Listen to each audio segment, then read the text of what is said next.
Ah, sa pangalan ko, yung nakina ni Kristo, isa'y nakasayang hapon sa mga isa. Dito po tayo sa dalawang bahagi kung saan meron tayong pamilya, kita, sa mga babae na ito ay pag-aaralan natin, sikapin natin, abutin natin yung unawa at ang pagkaroon. Ito ay sundin. Pamamaraan kung paano tayo mabuhay dito sa ilalim ng sanlibutan. Ngayon, aralin natin yung ikalawang sitas. Sabi po sa Ebanghelyo ni San Lucas, Kapitulo 9, versikulo 57 hanggang 62. Sabi dito, at paglakad nila sa daan ay may nagsabi sa kanya, susunod ako sa iyo saan ka man pumaroon. Ngayon po, habang lumalakad ang ating nabilang Panginoon, kasama ng kanyang mga alagad, mayroong lumapit sa kanya. Susunod ako sa iyo saan ka man pumaroon. Ngayon po, minsan sa ating mga tao, madali lang po ang mag-promise. Madali ang mangako. Hindi ba tayo'y may mga, bawat isa sa atin may sumpat pangako. Ano yung sumpat na yun? Dapat hindi po yan nawawala sa isipan natin. Hanggang kailan mo patitindigin ang bandigan ng Kristo?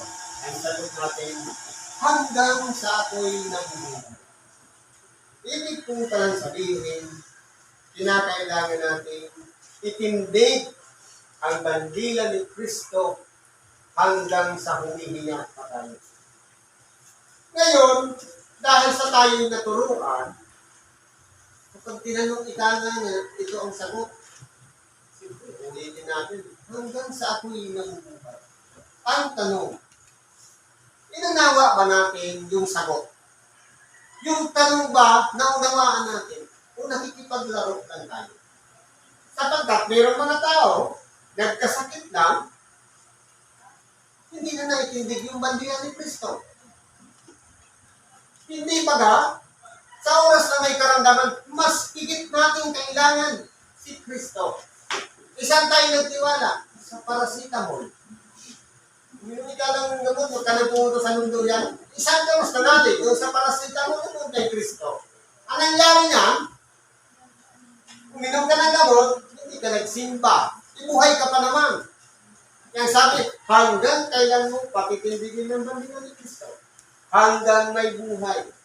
Ngayon, buhay pa naman tayo. Parang na tayong sabi nito na susunod ako sa iyo saan ka nang pumaroon. Ngayon, andito tayo sa pagsunod. Ngayon, ano ang sinusunod natin ngayon? Yung sumpat pangako na binitibo natin. Minsan, hindi natin gusto yung pag-uugali ng isang tao. Minsan may katampuhan tayo sa ka-brothers and sisters. Hindi na tayo dadako. Saan ba tayo nagsumpa? Ibra, kay sister, o sa harap mismo ng Espiritu, sa harapan ng Diyos.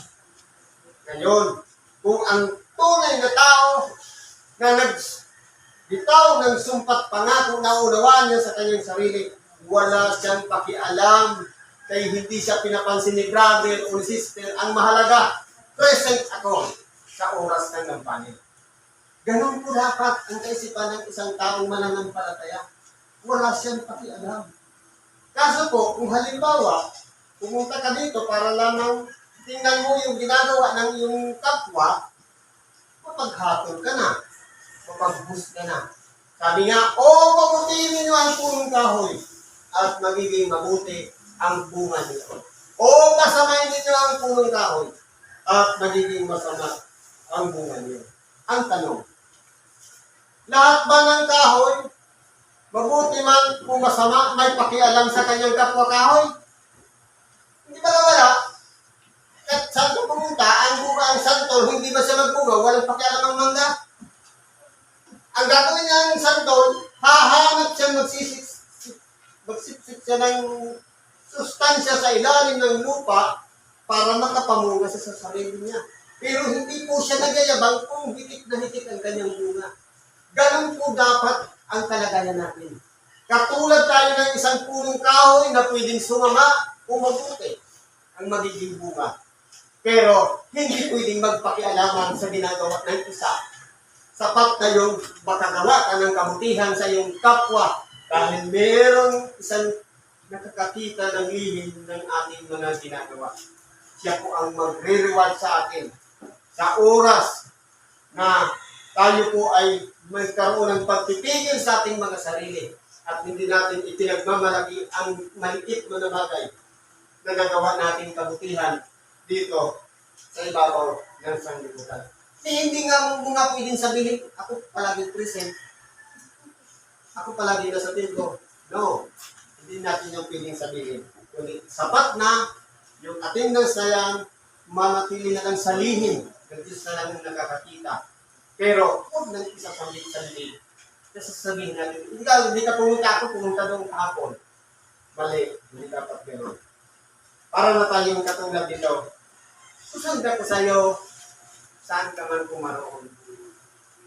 Maganda po yun. Pero ang nahirap ito kasagot. At sinabi sa kanya ni Jesus, may mga lungga ang mga sora, at ang mga ibon sa langit ay may mga putad. Datapwat ang anak ng tao ay walang kahiligan ng kanyang ulo. Totoo po. Sa buhay ng ating dakilang Panginoon, magmula ng tanggapin niya ang bautismo, nag-umpisa siya sa ministeryo, hindi po siya nanatili sa bahay. Saan siya naparoroon? Kapag gabi na, at yung mga tao, na-secure niya na nakaalis na, nakauwi na sa kanilang tahanan, umapanhit siya sa bundok para manalangin sa kanya. Ganun po ang ginagawa ng ating dakilang Panginoon. Yung sora, sabi nito, may lungga. Kasi meron yun ang pinangabahay niya eh. Yung mga ibons sa langit, meron ding pugad. Meron silang mauuwian. Pero, ang ating dakilang Panginoon, nasaan siya? Nung ginaganap niya ang ministeryo, nandun siya sa parang nananalangin sa kanyang Ama sa langit. At kung saan siya, buti ng antok, doon po siya natutulog. Ganun po ang ginawa ng ating dakilang Panginoon. Sinabi niya sa iba, sumunod ka sa akin. Datapwat siya'y nagsabi, Panginoon, tulutan mo muna akong makauwi at mailibing ko ang aking ama. Datapwat sinabi niya sa kanya, pabayaan mong ilibing ng mga patay ang kanilang sariling mga patay. Datapwat timaon ka at ibalita mo ang kaharian ng Diyos. Ngayon po, dito ipinapahayag ng ating dakilang Panginoon na ang pagsunod sa Diyos ay hindi dapat kondisyonal. Na kinakailangan susunod tayo, unahin nating priority yung sarili nating sangbahayan. Halimbawa, namatayan. Merong namatay sa ating mga kamag-anakan. Minsan po, kung halimbawa active ka sa pagsamba, kapag may namatayan, nagiging dahilan pa yung patay para hindi ka makalapot sa templo. Ang tanong, karapat-dapat kayo. Pwede bang maging conditional? Alin ba nga mas priority? Yung patay o yung kahalagahan ng pangangailangan ng iyong sariling buhay? Dahil baka mamaya lang, sa kakatingin mo doon sa namatay, kung titingnan mo, wala na, separated na yung kaluluwa doon sa kanyang katawan. Hindi na yung magbabangon kahit pantayan pa yan. Kaya ang pinag-usapan dito, yung kahalagahan ng ibang bilyong sinasadya natin sa bawat araw ng pagsamba. Na walang iba. Sabi nga, hayaan yung ilibing ng mga patay ang kanilang sariling mga patay. Ibig sabihin, yung mga taong patay ang kanilang mga pananampalataya, hayaan mo sila ang mag-asikaso sa mga patay na yan. Ikaw na buhay, lumapit ka sa Diyos dahil sa iyong pangako hanggang kamatayan. Hindi ba ka? Buhay pa tayo. Nagngako tayo. na hanggang may buhay. Pero meron nang namatay sa sambahayan, mas priority na yung patay kisa doon sa pangako na hanggang may buhay. Kumbaga, alin ang priority natin doon? Yung patay o yung pangako? Ang pinag-uusapan po natin dito, yung presensya ng unawa ng bawat isa sa atin. Ano ba ang unawa natin? Gaano ba kahalaga ang pagdarako sa templo? Para dahil lamang sa isang patay, ipagpapalit ko at hindi ka magbibigay ng oras para magsimba, kundi mas higit na mahalaga yung patay. Mabuti pa sana kung yayain mo yung nasa simbahan, puntahin mo doon sa patay, mas maganda pa. At least may ginawa tayong kabutihan. Para yung mga patay doon na nag-aasikaso doon sa patay, baka sakaling magising din at mabuksan ang kanilang unawa, madatnan sila ng tinatawag na salita ng Diyos. Sabi naman dito, at ang iba naman ay nagsabi, susunod ako sa iyo, Panginoon, dapat papabayaan mo kung magpaalam muna sa mga kasambahay ko. Sige, pupunta ako sa simbahan, pero magpapaalam muna ako. Parang kondisyonan pa rin. Kailangan ba yun? Kung tayo po, ang pangako sa Diyos, kusong pagpangako natin binitawan, nakatanim dito, hindi mo iintindihin yung magpapaalam ka pa. Dahil, ang isang taong lingkod ng Diyos, hindi takot mawala ng trabaho. Napakaraming trabaho.